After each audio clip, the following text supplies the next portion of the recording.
Hey there, folks. Welcome to our cozy nook of tales and adventures. Today, like every episode, we're unlocking the doors of imagination to explore new worlds, meet fascinating characters, and experience unique emotions. I promise to take you on an unforgettable journey through the power of words. So get comfy, grab your favorite drink, snuggle into that perfect spot, and get ready to lose yourself in a new story. Leave the outside world behind for a while, and dive with me into the depths of storytelling. If you enjoy our content and want to support the channel, consider hitting the subscribe button and giving the video a thumbs up. Now, without further ado, let's dive into today's story.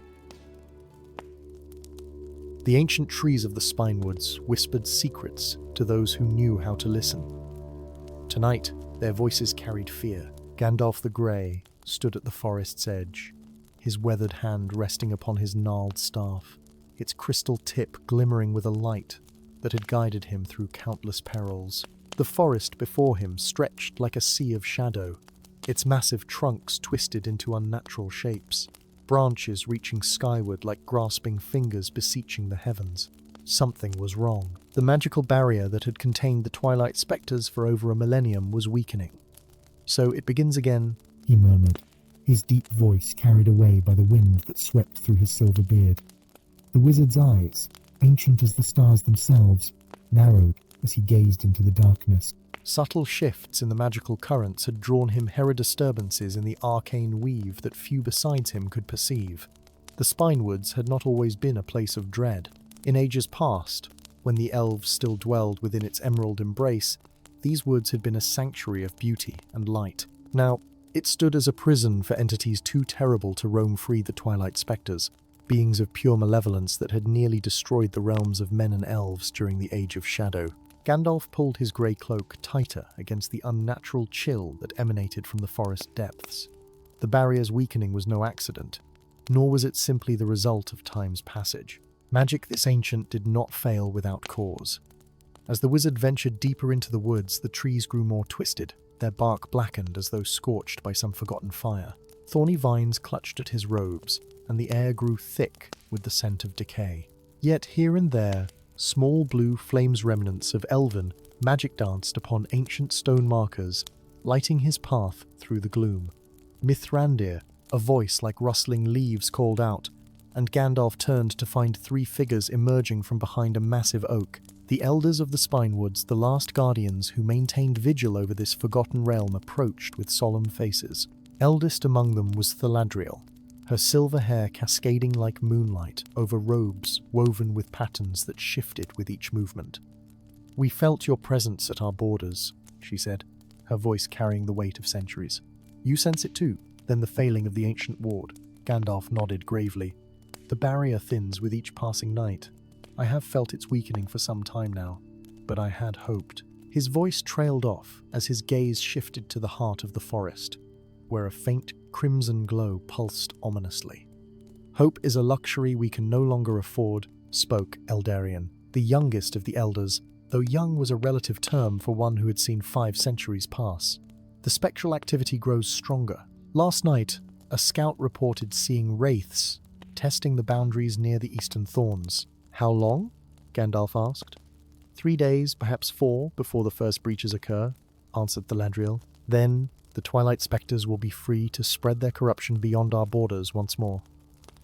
The third elder, Thranduil, who had remained silent until now, stepped forward. His face was marked with ancient scarce remnants of battles fought against the very entities they now discussed. "There is a way to restore the barrier," he said, his voice barely above a whisper. "The ritual of binding can be performed again, but it requires 2 practitioners of the old magicone who walks in light, one who dwells in shadow." Gandalf's expression darkened.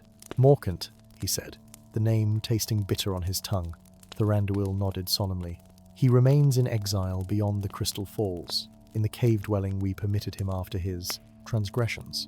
The wizard's grip tightened around his staff, memories flooding back of his last encounter with the dark sorcerera confrontation that had left an entire village reduced to ash and bone. Morkant the Exile, once his brother in magic, now his most bitter rival. "There must be another way," Gandalf insisted, though he already knew the answer. "The ritual was created by the ancient elves to require balance.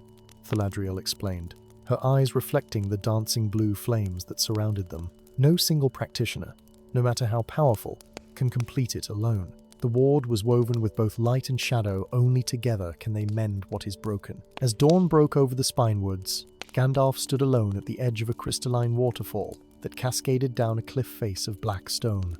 The Cave of Shadows lay behind the shimmering curtain of water, hidden from all but those who knew where to look. Taking a deep breath, the wizard passed through the falls, the cold water soaking his robes as he entered a cavern illuminated by strange fungi that emitted an eerie green glow. The air within was heavy with the scent of herbs and alchemical concoctions.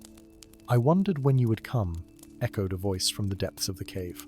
From the shadows emerged a tall figure clad in robes as black as midnight, adorned with silver runes that seemed to shift and change when viewed directly. Morkan the Exile had once been handsome, but years of dark magic had left their mark. His skin was now ashen, veined with black, and his eyes gleamed with an unnatural amber light. "The barrier fails," Gandalf stated simply.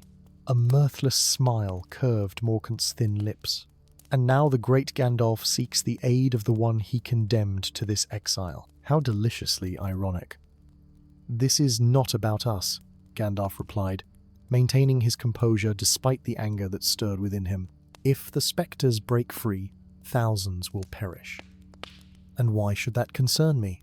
Morkant asked, moving to a stone table covered with ancient tomes and bubbling potions. "The world has shown me no kindness. Perhaps it deserves to face the darkness it so readily embraces. Because even you are not immune to the corruption of the Twilight Spectres," Gandalf countered. "And because deep down, beneath all that bitterness and rage, you remember what it was to protect rather than destroy." Silence hung between them, heavy as a storm cloud. Finally, Morkant spoke, his voice softer now, tinged with something that might have been regret. "You truly believe I can still be redeemed, don't you?"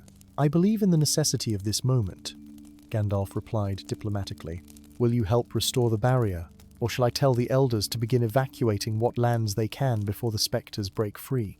Another long pause, then, "What does the ritual require?" The journey to the heart of the Spinewoods was fraught with danger.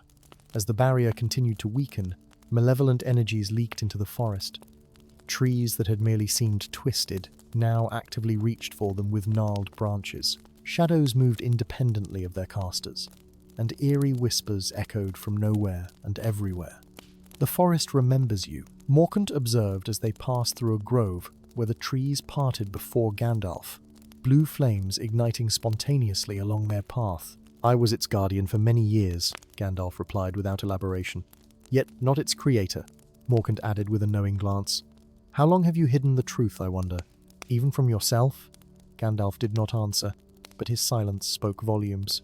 They reached the lunar temple as dusk fell, a circular clearing where 12 stone pillars stood in a perfect ring around a pool of water, so still it mirrored the emerging stars with flawless precision. At the center of the pool was a small island upon which rested a pedestal of white marble, cracked and weathered by time. Atop it sat a crystal vessel containing a single flame that burned blue-white, its light pulsating in rhythm with the weakening barrier that surrounded the entire forest. "The last elven flame," Morkant whispered, a rare note of awe in his voice. "I never thought to see it with my own eyes." "It is the anchor point of the barrier," Gandalf explained, stepping carefully onto the stone path that led to the island. "We must use it as the focus for our spell." As they reached the pedestal, Gandalf removed from his robes an ancient scroll inscribed with silvery runes. Morkant, in turn, produced a vial of swirling black liquid from within his cloak. "Essence of shadow," he explained, noting Gandalf's wary gaze. "Freely given by those who dwell in darkness, not taken by force. I have not forgotten all my principles." As they began the ritual, reciting words in a language older than the kingdoms of men, the flame in the crystal vessel grew brighter, its light pulsing outward in waves that rippled across the surface of the pool. The 12 pillars began to glow with runic symbols identical to those on the scroll. Then, without warning, the flame turned crimson, and a shockwave of energy knocked both wizards backward. The pool's surface churned as though boiling, and from its depths rose a spectral figure translucent and shifting, but with features that struck Gandalf with horrified recognition. "Impossible," he gasped. "What you see is merely an echo. the apparition spoke, its voice resonating not through air but directly into their minds. A memory preserved in magic, triggered by your presence, brother. Morkant looked between Gandalf and the spectre, realization dawning on his face. You never told me, he said to Gandalf. The creator of the Barrierit was my kin, Gandalf confirmed, his voice heavy with ancient grief. Valinor was my brother in blood, as well as magic, before the corruption took him, before he became the first of the Twilight Spectres. The apparition smiled coldly. And now, you maintain my prison, little brother. How devoted you remain to your duty, even after all these millennia. The barrier must be restored, Gandalf stated firmly, raising his staff. Whatever you once were to me, I cannot allow what you've become to roam free. Then complete your ritual, the spectre replied. But know this, with each renewal, more of my essence becomes entwined with yours. One day, the line between jailer and prisoner will blur beyond recognition. With those words, the apparition dissolved into the waters, leaving only ripples in its wake. The flame returned to its blue-white hue, burning steadily once more. Gandalf and Morkant exchanged glances, a new understanding passing between them. Without further words, they resumed the ritual, their magic zone of light, one of shadow intertwining above the flame, spreading outward through the pillars and beyond, reinforcing the weakened barrier that contained horrors from a bygone age. As the final words were spoken, a surge of power erupted from the temple, rushing outward like a tidal wave through the entire forest. The twisted trees straightened momentarily, blue flames igniting on every branch before settling back into their gnarled postures. The barrier, invisible but tangible to those with magical senses, solidified once more. When it was done, both wizards stood in silence, exhausted by the working of such powerful magic. So, Morkant finally spoke, studying Gandalf with new eyes. The great and noble Gandalf the Grey carries such secrets. Does your precious White Council know of your lineage? Of your connection to the very beings they have sworn to destroy? Some truths serve no purpose but to divide those who must stand united, Gandalf replied wearily. The past is past. Is it? Morkant challenged. Your brother's warning seemed rather present. How much of him lives in you now, I wonder? Gandalf met his gaze unflinchingly. Enough to understand the temptation of darkness, but not enough to surrender to it. That is a choice each of us must make daily. As they left the temple, returning through the now quieted forest, an unspoken question hung between them. Was Morkant still bound to his exile, now that he had helped save the very realm that had condemned him? I will speak to the elders on your behalf, Gandalf said, as they reached the edge of the Spinewoods. Your aid today will not be forgotten. Morkant's amber eyes studied him for a long moment. Perhaps redemption is possible after all, he said quietly, before turning back toward the Crystal Falls. But I think my work here is not yet complete. There are mysteries in these woods I now wish to understand about the spectres, about the barrier, about you, old friend. As Gandalf watched him disappear into the shadows of the forest, he pondered the cyclical nature of their existence. Light and shadow, eternally intertwined, neither able to exist without the other. Perhaps that was the greatest lesson of the Spinewoods, that within each of us dwells the capacity for both, and the true measure of wisdom lies not in denying one's shadow, but in choosing, again and again, to turn toward the light. With a weary sigh, the wizard turned his gaze to the distant mountains. Other duties called, other realms needed his protection. But he would return to the Spinewoods, as he always had, to guard against the darkness that shared his blood, a vigil he had maintained for longer than the oldest kingdoms could remember. For that was the burden of Gandalf, guardian of the elven flame, keeper of secrets as ancient as the stars themselves. Story 2. The first crack appeared during the Midwinter Festival, a hairline fracture that shimmered like a silver tear across the faceted surface of the crystal throne. Few noticed it then, amidst the revelry and enchanted lanterns that floated through the grand halls of Valorian Palace. But Gandalf the Grey, advisor to kings and keeper of ancient wisdom, felt the disturbance like a knife between his ribs. The magical equilibrium that had sustained the realm of Valoria for 1,000 years was beginning to falter. By the time the snowdrops bloomed in the royal gardens, the crack had spread like a web across the luminous seat of power. The throne room, with its soaring crystalline dome that captured and refracted sunlight into 1,000 dancing rainbows, now cast fractured shadows upon the marble floor. The court whispered behind jeweled fans, and the royal mages worked frantically to contain the damage. But Gandalf knew better. This was no ordinary decay. The throne was never meant to endure forever. Gandalf spoke softly to King Thalon, whose weathered face bore the weight of a dynasty stretching back to the throne's creation. They stood alone in the chamber as twilight painted the fractured crystal in hues of amber and violet. It was crafted in a time of great peril, when the balance between realms hung by a thread. Yet, my ancestors protected it for 10 centuries, Thalon replied, his voice steady despite the fear in his eyes. What has changed, Gandalf? What unseen force assails us now? The wizard's gaze drifted to the vaulted windows that overlooked the realm-rolling hills and forests stretching toward distant mountains, villages nestled in valleys where enchanted streams flowed with waters that healed and nourished. All of it sustained by the throne's magic, all of it now imperiled. Time, Gandalf answered simply. Even the greatest enchantments weaken. The dawn fragments, which were scattered across the realm after the throne's creation to prevent any single power from controlling it completely, must be gathered once more. The king's expression darkened. The fragments have passed into legend. Most believe them mere fables. I assure you, they are quite real. Gandalf's fingers brushed against the worn leather pouch at his belt, where an ancient map rested on of many secrets he had preserved through the ages. And I believe I know where to begin the search. And so it came to pass that Gandalf the Grey departed from the shimmering towers of Valoria's capital, the Crystal Spire, as the first leaves of autumn began to fall. His journey took him through the Whispering Plains, where tall grasses swayed in patterns that formed words for those who knew how to read them, and into the dense shadows of the Viridian Forest, where trees old as the kingdom itself stood sentinel. The wizard travelled light, with only his staff of gnarled ashwood, topped with a crystal that glowed with inner light, and a small satchel containing provisions and the precious map.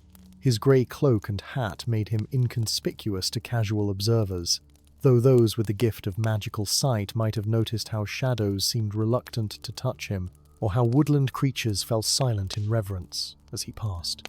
On the 7th day, as he crossed the ancient stone bridge spanning the river Luminera, Gandalf encountered the first servant of Queen Vesperia.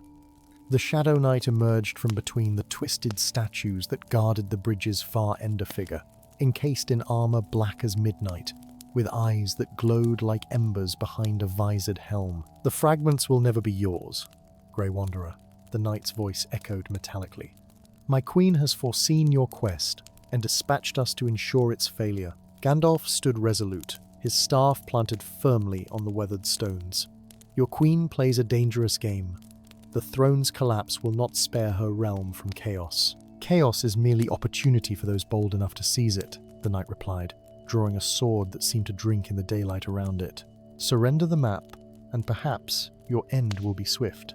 What followed was a confrontation of light against darkness, as Gandalf wielded magic ancient and potent against the knight's corrupted powers. Brilliant flashes of blue-white energy collided with tendrils of shadow that writhed like living things. The bridge trembled beneath their duel, stones cracking under the magical onslaught. When it ended, the Shadow Knight lay vanquished, his armor empty as smoke dissipated into the air. But Gandalf took no satisfaction in the victory. Queen Vesperia of the Shadowlands knew of his quest now, which meant time grew shorter still. The map led him next to the Ashen Mountains, a desolate range where nothing had grown since the Great Burning 3 centuries past. It was here, amidst the blackened peaks and valleys of grey dust, that Gandalf sought the most unlikely of allies Cyrax, the black dragon whose fire had scarred this land, and whose name still frightened children in bedtime tales. The dragon's prison was a vast cavern sealed by enchantments woven by a council of 7 archmages, including a younger Gandalf. A circle of runes carved into the mountainside glowed with residual power, though some had begun to fade parallel to the throne's decay that did not escape the wizard's notice. I never expected you would be the one to return, rumbled a voice from within, as Gandalf approached the sealed entrance. The words reverberated through stone and soil, a bass so profound it seemed to originate from the heart of the world itself. Circumstances change, old adversary, Gandalf replied, placing his palm against the runic barrier. It recognized his essence and parted like a curtain, revealing a tunnel that descended into darkness. And today they may change in your favor. The passage opened into a cathedral-like space, stalactites hanging like petrified tears from heights lost in shadow. In the center, coiled upon a mound of treasure tarnished by time, lay Syrax. The dragon's scales were indeed black, but in the light cast by Gandalf's staff, they shimmered with iridescent hints of midnight blue and deep purple. His wings, folded now against his massive body, could have enveloped a small village when fully extended. Golden eyes, each larger than a shield, fixed upon the wizard with ancient intelligence. Freedom in exchange for aid, Syrax mused, smoke curling from nostrils large enough to admit a mounted knight. You must be truly desperate, Mithrandir. The crystal throne fractures, Gandalf stated plainly. The dawn fragments must be recovered to restore it. Ah, the throne. The dragon's laughter sent tremors through the cavern, dislodging small stones that pattered like rain. The great achievement of your kind, the linchpin of your precious balance. And now it fails. It fails, Gandalf acknowledged. And with it, the barriers that separate realms, including the one that prevents beings from the outer dark from entering our world, beings far less amenable to conversation than yourself, Syrax. The dragon's golden eyes narrowed. And why should I care what devours the kingdoms of men after I am gone? Because the curse that binds you here, that prevents you from shifting form or flying beyond these mountains, is woven from the same magic as the throne. Gandalf approached closer, his expression grave.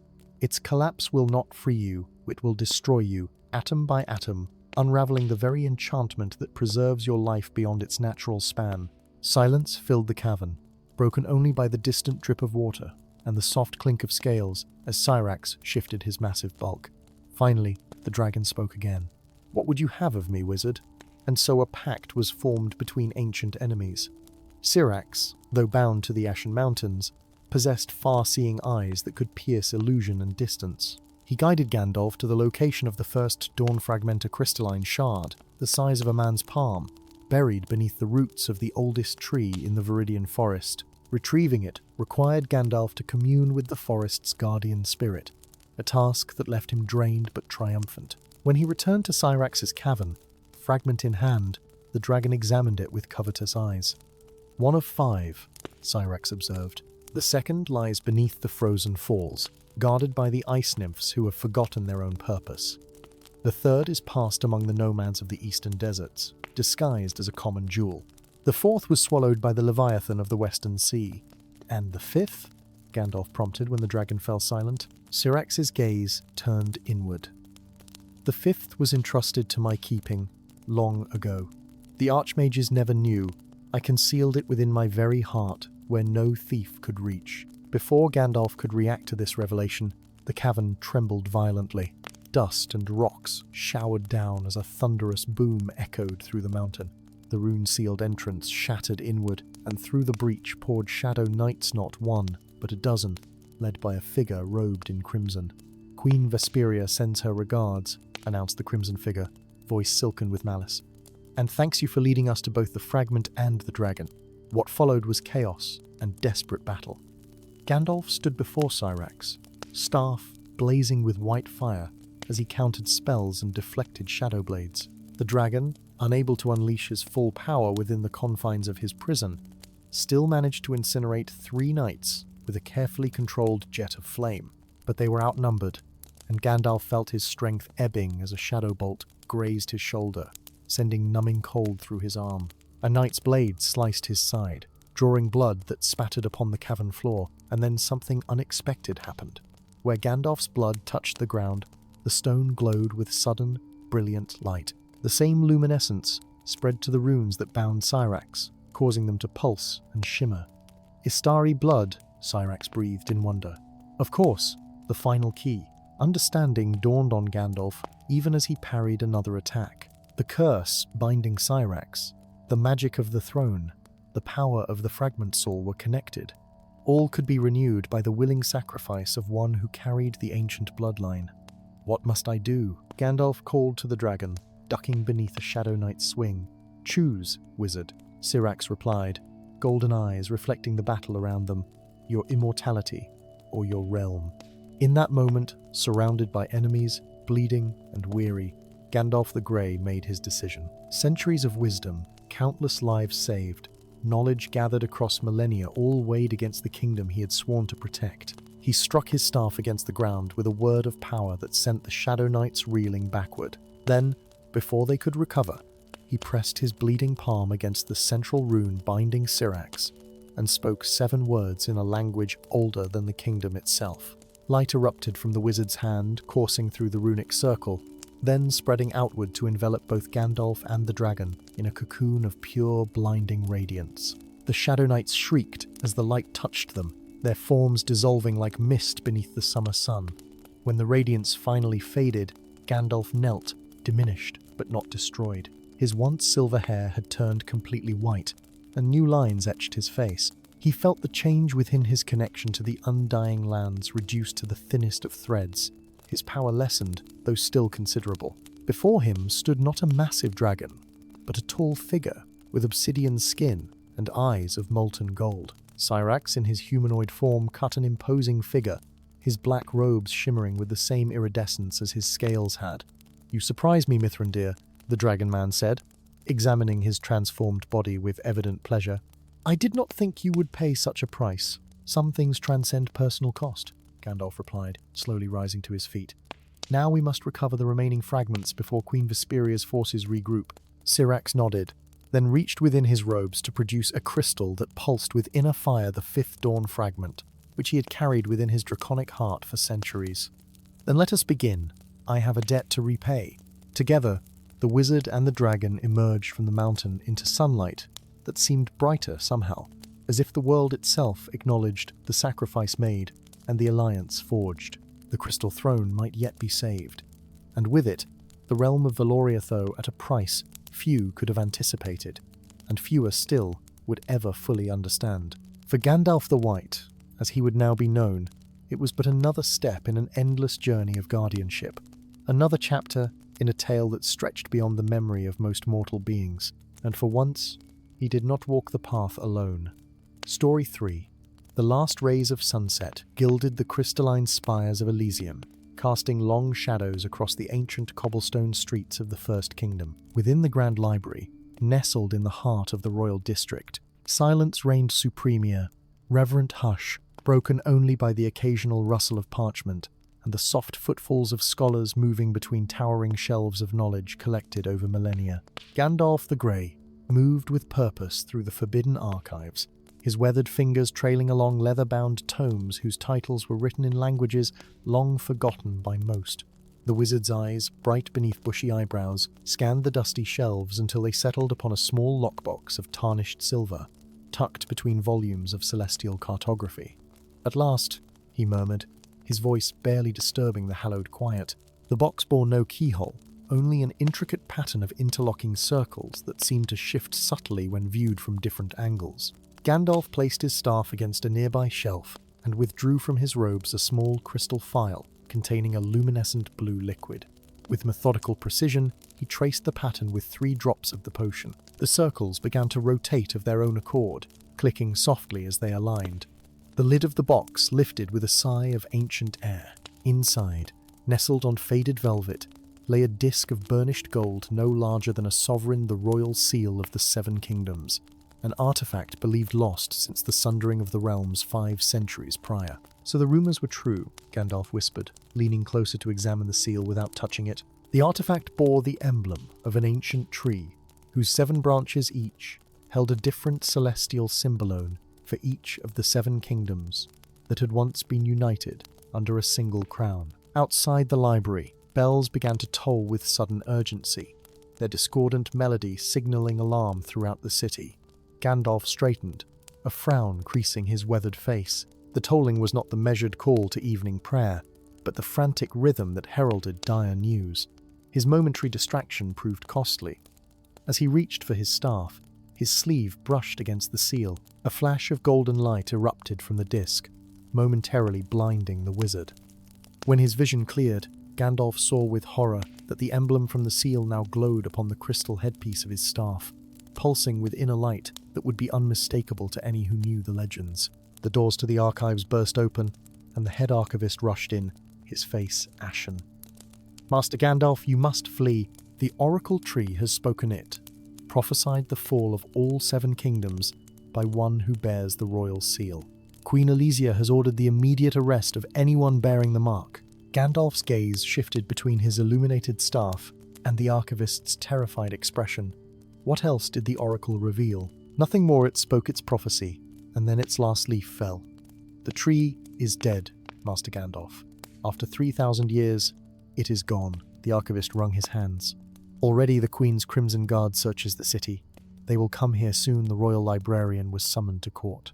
With practiced efficiency born of countless narrow escapes, Gandalf swept the seal back into its box and slipped it into his robes.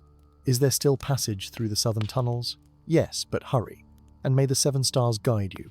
Gandalf had barely reached the servants' quarters behind the kitchen when he heard the heavy tread of armored boots entering the library's main hall. Pulling his grey cloak tighter around his glowing staff, he descended worn stone steps into the undercroft, where ancient tunnels remnants from an earlier iteration of the city offered escape for those who knew their winding paths. The tunnels opened into a small courtyard behind a tannery in the lower ward, its noxious smells providing effective cover from the keen-nosed tracking hounds the Crimson Guard employed.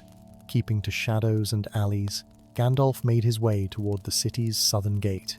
The streets buzzed with frightened whispers as news of the prophecy spread like wildfire. "The seal-bearer brings doom," an old woman muttered as she hurriedly shuttered her windows. "The Queen offers 1,000 gold sovereigns for the capture of anyone marked by the seal," a town crier announced in the small square ahead. Gandalf pulled his hat lower and was about to turn down another alley when a hand gripped his arm, pulling him into a shadowed doorway. He raised his staff defensively, only to find himself face to face with a hooded woman whose striking amber eyes regarded him with intensity. "Lower your staff, Mithrandir," she whispered, "unless you wish to announce your presence to every guard within a league." Few knew him by that ancient name. "Lady Seraphina," he acknowledged, recognizing the Queen's chief advisor and court seer. "Have you come to claim the bounty, then?" A sardonic smile curved her lips. "If I wanted you captured, I would have simply waited. The Crimson Guard approaches this very street." She pressed a bundle into his hands. "A cloak of shadow silk to conceal your staff's glow. Now follow me if you wish to live beyond the hour." With little choice, Gandalf wrapped his staff in the iridescent black fabric that seemed to absorb light rather than reflect it. The glow of the seal immediately dimmed to invisibility. He followed Lady Seraphina through a maze of narrow passages that eventually led to a modest townhouse tucked between a silversmith and a brothel, an unlikely residence for one of the Queen's most trusted advisors. Once inside, Seraphina secured multiple locks and pulled heavy curtains across the windows before finally lowering her hood. In the lamplight, her features were striking high cheekbones, copper-hued hair streaked with silver, and those remarkable amber eyes that seemed to see beyond ordinary sight. "The Queen would have my head if she knew I was harboring you," she said without preamble, pouring 2 glasses of deep red wine. "Then why risk it?" Gandalf asked, accepting the offered drink with cautious gratitude. "Because the oracle tree told 2 prophecies before it perished, not 1. She sipped her wine, studying him over the rim of her glass. The Queen heard only what confirmed her fears that the bearer of the royal seal would bring about the fall of the 7 kingdoms. She did not wait to hear the second prophecy, which I alone received through my sight. And what did this second prophecy reveal? Seraphina set down her glass and approached a tapestry hanging on the far wall. She pulled it aside to reveal an elaborate mural painted directly onto the plastera depiction of colossal figures rising from shattered mountains, their forms composed of primal elements: stone, fire, ice, and storm. "The primordial titans stir in their ancient prisons," she said, her voice dropping to little more than a whisper. The prophecy spoke of their awakening as the true threat to not just the 7 kingdoms, but all lands and all peoples, and it named the bearer of the seal as the only one who might prevent their return. Gandalf unwrapped his staff, studying the glowing emblem with new understanding. The royal seal was created during the First Age, to bind the Titans after the Great War. The stories say it drew power from each of the 7 realms, to create wards that would hold for eternity. Eternity, it seems, has run its course. Seraphina traced a finger along the painted form of a mountain-sized figure wreathed in lightning. Already the signs manifest: the endless storm that has raged over the Western Kingdom for the past month, the volcanic eruptions in the south, the freezing of the summer sea, These are no natural phenomena, are the Titans testing their bonds. A heavy knock at the door interrupted their conversation. Both froze, exchanging alarmed glances. "Lady Seraphina," called a gruff voice. "Open in the name of Queen Elysia." "The servants' passage," she whispered urgently, guiding Gandalf toward the kitchen. "It leads to the old temple district. Seek Brother Thaddeus. At the Sanctuary of the Seven Stars show him the seal. Tell him I sent you. He guards ancient knowledge about the binding ritual. Come with me," Gandalf urged, suddenly reluctant to leave her to face the Queen's wrath. Seraphina shook her head. "I must return to court. The Queen trusts me. Still, I can misdirect the search. Buy you time." She pressed a small velvet pouch into his hands. "Dust of seeming. It will allow you to change your appearance, though only temporarily." The pounding at the door grew louder, wood splintering as the guards began to force entry. Seraphina pushed Gandalf through the narrow servant's door, then pressed her palm to his bearded cheek. "The seal chose you, Mithrandir. Whatever doom the first prophecy foretells, I believe it is a necessary falling like the pruning of a tree to allow new growth." Her eyes gleamed with something beyond ordinary sight. "We will meet again, on the fields of convergence, when the seven become one once more." With those cryptic words, she closed the door, leaving Gandalf to navigate the tight passage that smelled of damp stone and old incense. The passage eventually opened into a weed-choked courtyard behind an abandoned temple. The seven-pointed dome that had once gleamed with gold leaf now stood tarnished and broken in places, yet still recognizable as one of the great temples built during the time of Unity. Night had fully descended upon Elysium, the moons of mercy and justice casting their blue-white light across the temple district. In the distance, alarm bells continued their ominous tolling, and the glow of torches marked the movements of search parties spreading throughout the city. Gandalf clutched the pouch of seeming dust and gazed up at the stars visible through the broken dome. The constellation of the Crown shone directly overhead 7 bright stars in a perfect circle. According to legend, they were the souls of the first kings who had bound the Titans and united the realms, forever watching over their creation. "What game are you playing, old friends?" he murmured to the distant lights. "And why choose a wandering wizard as your piece upon the board?" No answer came from the silent stars, but as he watched, a shooting star blazed across the heavens, cutting through the Crown constellation like an arrow pointing west toward the distant Sanctuary of the Seven Stars, where Brother Thaddeus guarded secrets that might explain why the royal seal had awakened after centuries of dormancy, and how it might be used to prevent the catastrophic return of beings whose power had once nearly shattered the world itself. Drawing the shadow silk cloak around himself and his marked staff, Gandalf stepped from the ruined temple into streets where danger lurked at every corner. Ahead lay a journey across kingdoms thrown into turmoil by prophecy and fear. Behind him, Lady Seraphina would weave her own subtle magics in the treacherous court of a frightened queen. And somewhere, in the deepest places of the world, ancient beings of immeasurable power strained against bonds grown weak with time, sensing the approach of their long-awaited freedom. Story 4. Eternal twilight hung over the once verdant realm of Dracoria, a perpetual dusk that had persisted for a generation. No child living remembered the true warmth of sunshine on their face, or the golden brilliance of midday. The sky remained a canvas of muted purples and ashen greys, punctuated only by the faintest glimmer of stars that struggled to penetrate the unnatural gloom that had become the land's constant companion. Through this half-light trudged a solitary figure, his grey robes and pointed hat weathered by countless journeys. Gandalf the Grey leaned upon his gnarled staff as he ascended the winding path toward Mount Solaris, a peak that once blazed with light visible from the farthest corners of the realm. Now, like everything in Dracoria, it stood shrouded in shadow, its legendary radiance reduced to mere folklore whispered by grandparents to disbelieving children. The mountain once crowned with eternal flame, now capped with nothing but ash and memory. Gandalf murmured to himself, pausing to survey the desolate landscape below. From his vantage point, he could see the sprawling capital of Umbrahaven, its architecture transformed over decades to embrace the darkness. Towers twisted like blackened fingers toward the sky, their windows narrowed to slits. At the city's heart rose the Temple of Perpetual Night, headquarters of the Order of Ashes, the sect whose influence had grown with each passing year of darkness, their power fed by the fear and desperation of a people starved of light. Gandalf had not come to Dracoria by chance. Ancient texts discovered in the hidden library of Minas Tirith had spoken of a vault within Mount Solaris containing artifacts from the Age of Radiance. Among them, allegedly, was the Solstenea crystalline orb said to contain a fragment of the sun itself. Such an artifact, if it still existed, might hold the power to challenge the deepening darkness. The path grew steeper as Gandalf approached the mountain's ancient caldera. Vegetation had long since withered here, leaving only stone and dust. Yet, something unexpected caught the wizard's eye, a faint blue luminescence emanating from a crevice in the rock face ahead. Drawing closer, he discovered the glow came from crystalline formations that lined a narrow passage leading into the mountain. "Curious," he whispered, his voice echoing softly. "These are no ordinary crystals." The passage twisted inward, descending into the heart of the dormant volcano.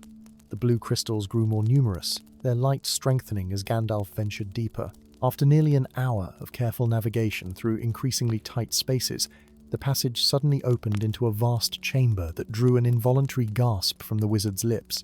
The cavern stretched before him like a cathedral crafted by titans. Massive columns of crystal rose from floor to ceiling, each pulsing with gentle azure light. The walls glittered with embedded gems that reflected and amplified the illumination, creating an ethereal atmosphere that felt wholly separate from the darkened world above. At the chamber's center rested an altar of white marble, untouched by time or tarnish. Upon it sat not the soulstone Gandalf had sought, but something far more extraordinary, an egg-shaped crystal roughly the size of a man's head, its surface faceted like a diamond, but translucent enough to reveal a golden glow pulsating within. "By the ancient stars," Gandalf breathed, approaching the altar with reverent steps. "A Dracosolar egg. I thought them all destroyed during the Great Extinguishing." As he reached out, not quite touching the crystalline shell, the golden light within intensified, as if responding to his presence. Memories surfaced from centuries past knowledge acquired when the Dracomancers still walked the lands, forging bonds with dragons that transcended mere partnership. In those days, Gandalf had observed their practices but never participated, considering such magic too primal and unpredictable for his scholarly temperament. A sudden tremor shook the chamber, dislodging small crystals that shattered upon the stone floor.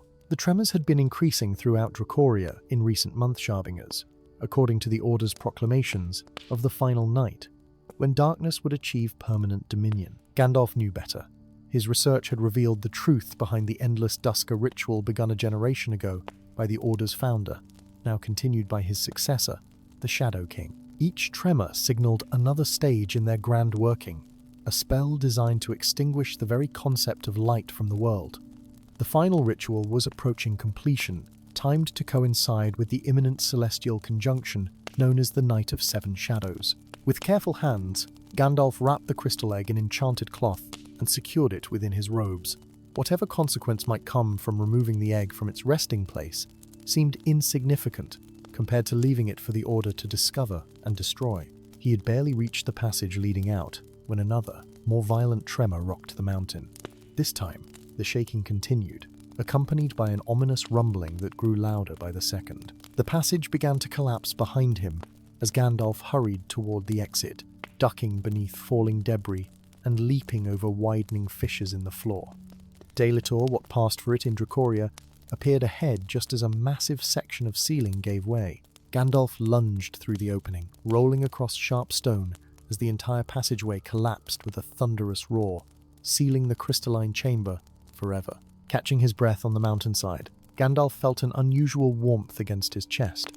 The egg was glowing brighter through his robes, its pulsations quickening like a heartbeat accelerating. Carefully unwrapping it, he watched in astonishment as hairline fractures appeared across its diamond-like surface. "Not now," he muttered, glancing nervously toward Umbrahaven below. "Not here in the open." But the hatching had begun, and nothing would stop the natural process now initiated. The fractures spread, connecting like a web across the crystal surface. Light spilled from each crack, growing so intense that Gandalf had to shield his eyes.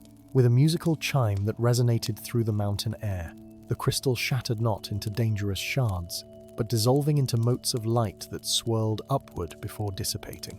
In his hands remained a creature no larger than a cat, its scales iridescent gold, and luminous enough to cast distinct shadows, the first true shadows seen in Dracoria for decades. The dragon hatchling unfurled delicate wings that appeared crafted from solidified sunlight and opened eyes of molten amber that fixed upon Gandalf with unmistakable intelligence. A connection formed instantly, not through words, but through sensation and imagibond forged between wizard and dragon that transcended conventional communication. Through this newfound link, Gandalf perceived fragments of knowledge passed through draconic bloodlines. The hatchling was the last of its kind, a solar dragon whose ancestors had once maintained the eternal flame atop Mount Solaris before the Great Extinguishing. The moment of wonder was short-lived. A horn blast echoed across the mountainside signal of the Order's patrols. Someone had observed the flash of light from the hatching. Already, dark-robed figures were emerging from the city, mounting skeletal horses whose hooves left trails of mist in their wake. "We must away," Gandalf told the hatchling, which chirped in response and clambered up his arm to perch upon his shoulder.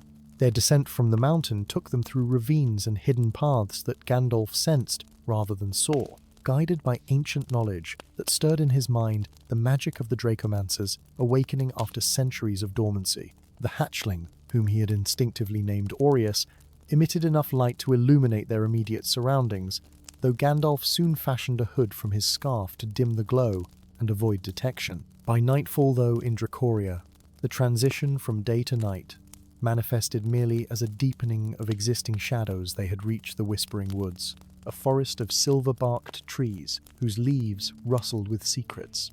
Here, Gandalf knew of an ancient sanctuary, a hidden glade protected by enchantments laid down in an earlier age.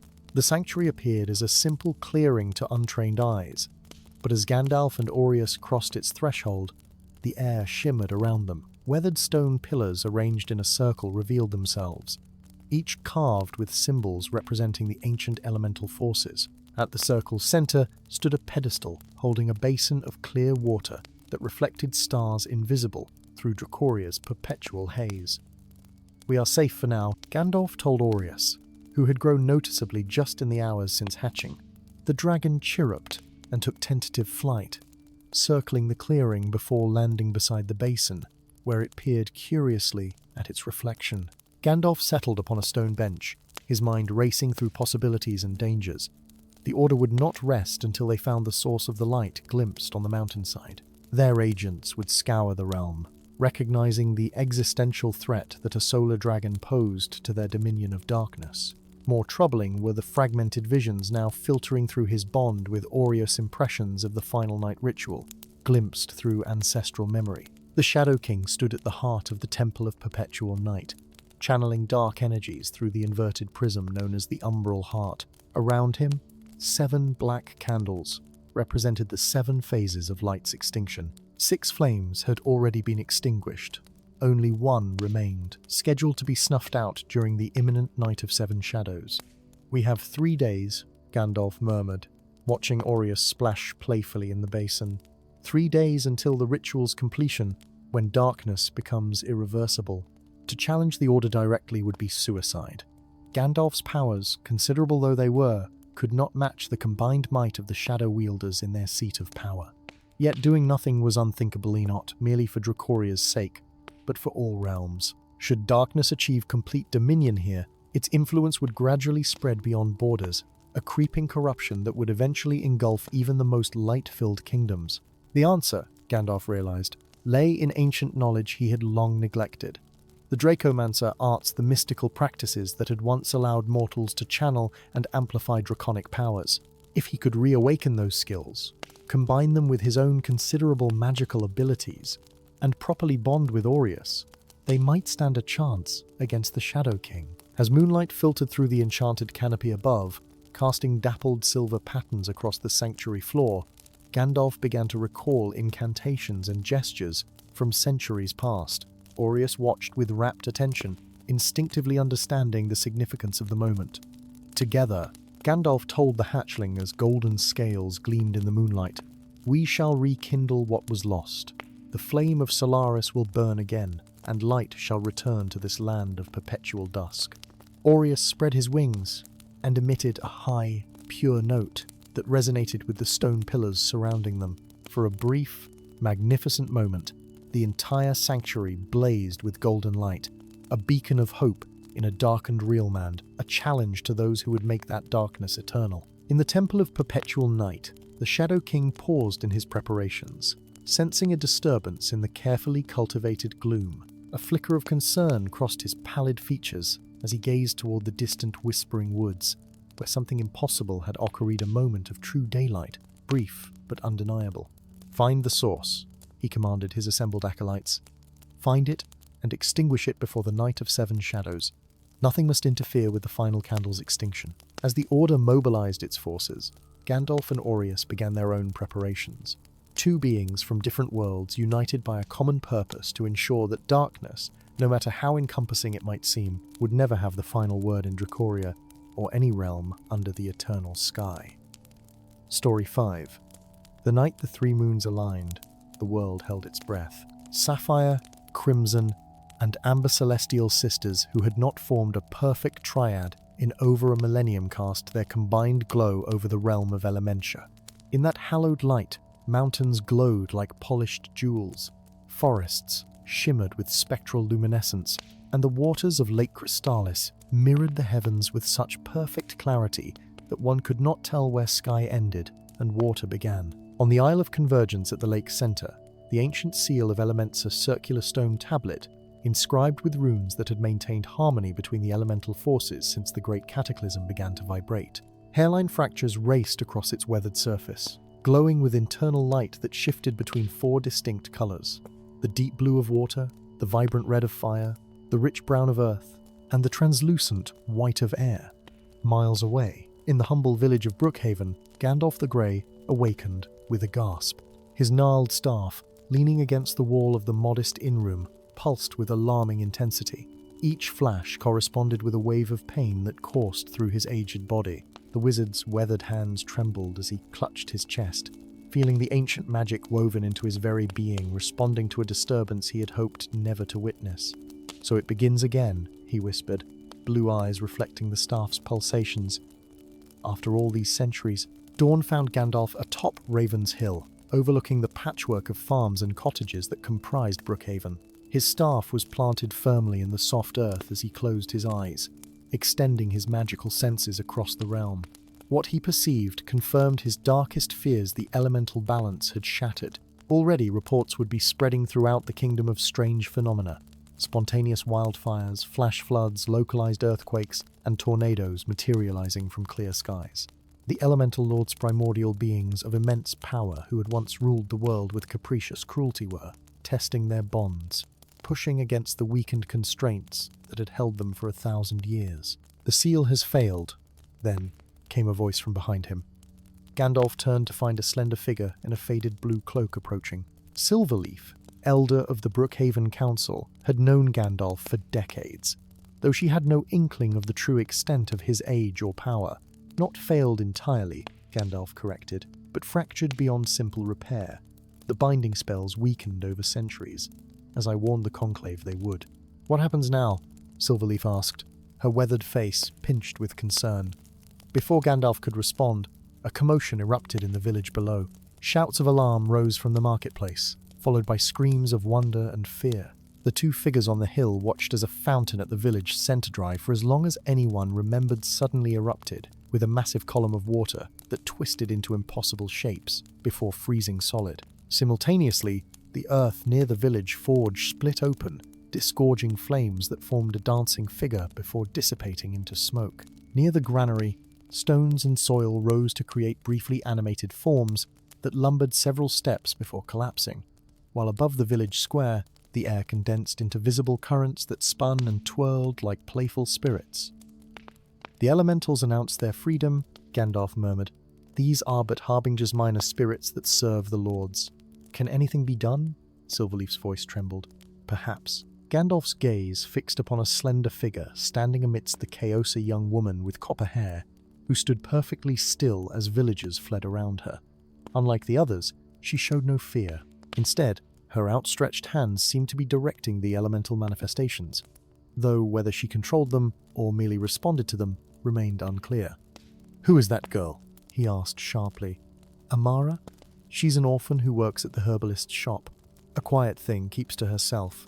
Why do you ask? But Gandalf was already striding down the hill, his grey robes billowing behind him. By the time he reached the marketplace, the elemental disturbances had subsided, leaving bewildered villagers to assess the damage. The girl Amara still stood motionless, her eyes closed as if in deep communion with unseen forces.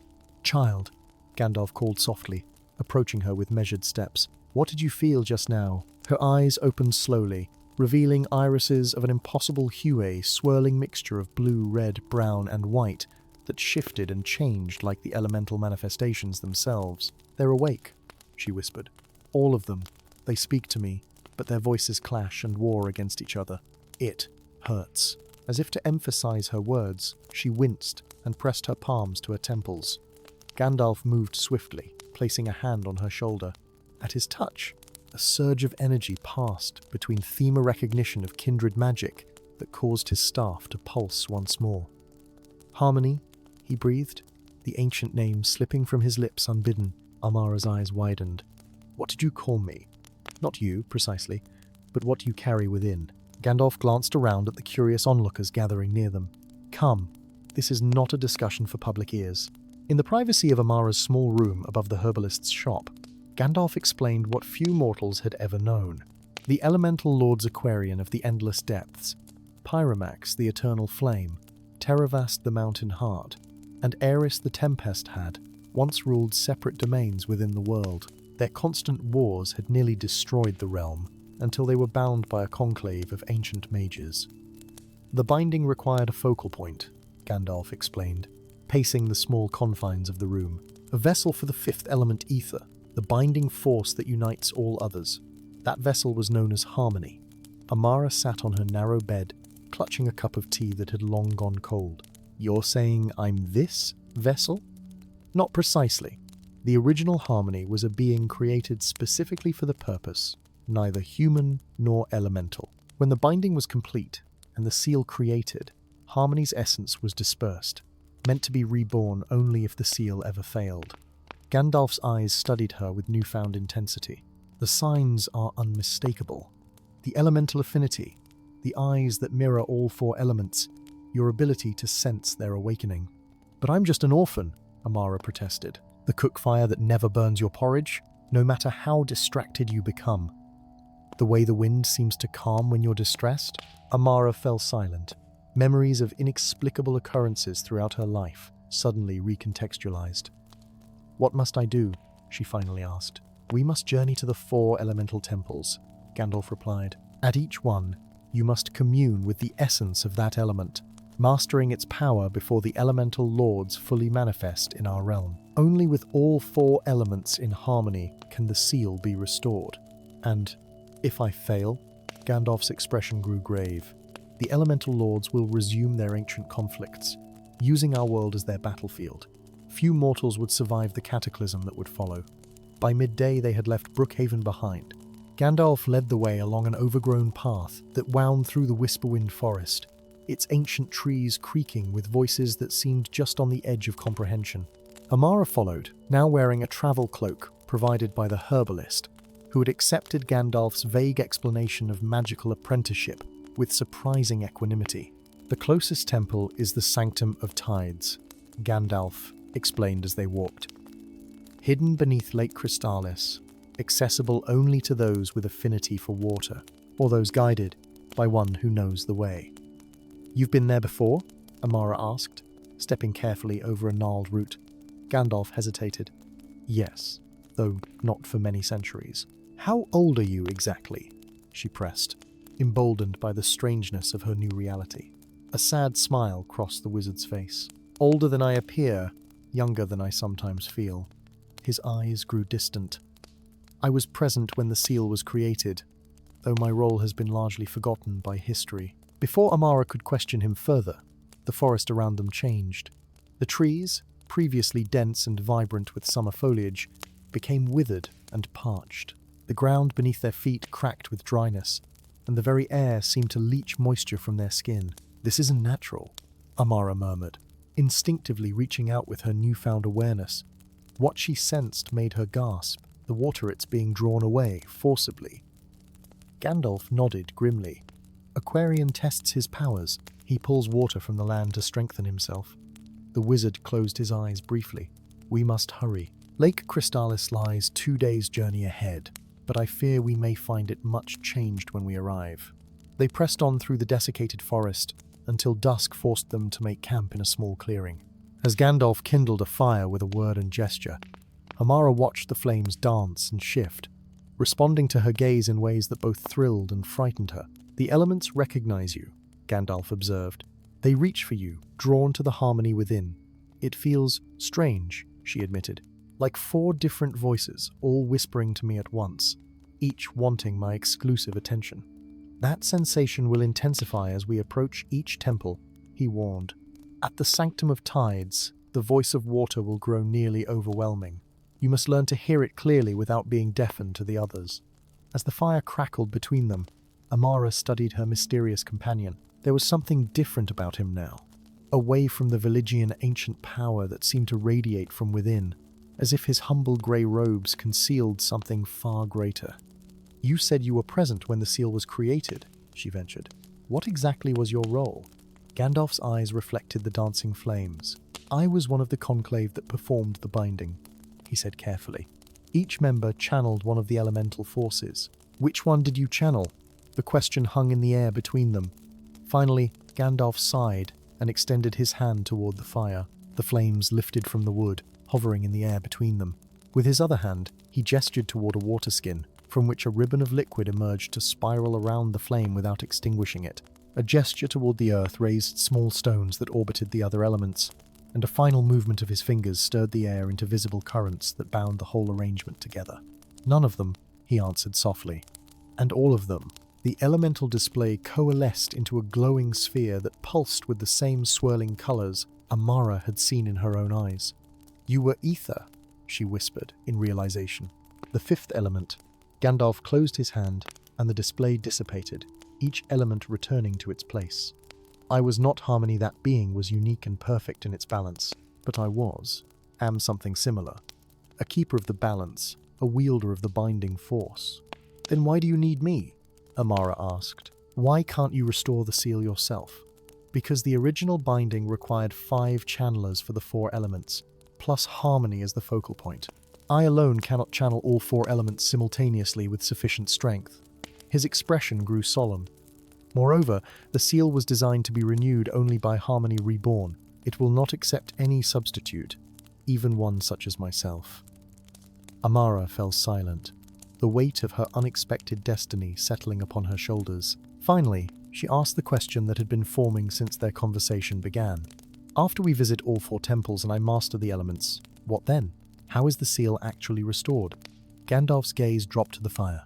That is a discussion for another time. First, you must connect with each element, understand its nature and power. He looked up, his eyes reflecting knowledge of choices too terrible to share prematurely. When the moment comes, you will understand the options before you.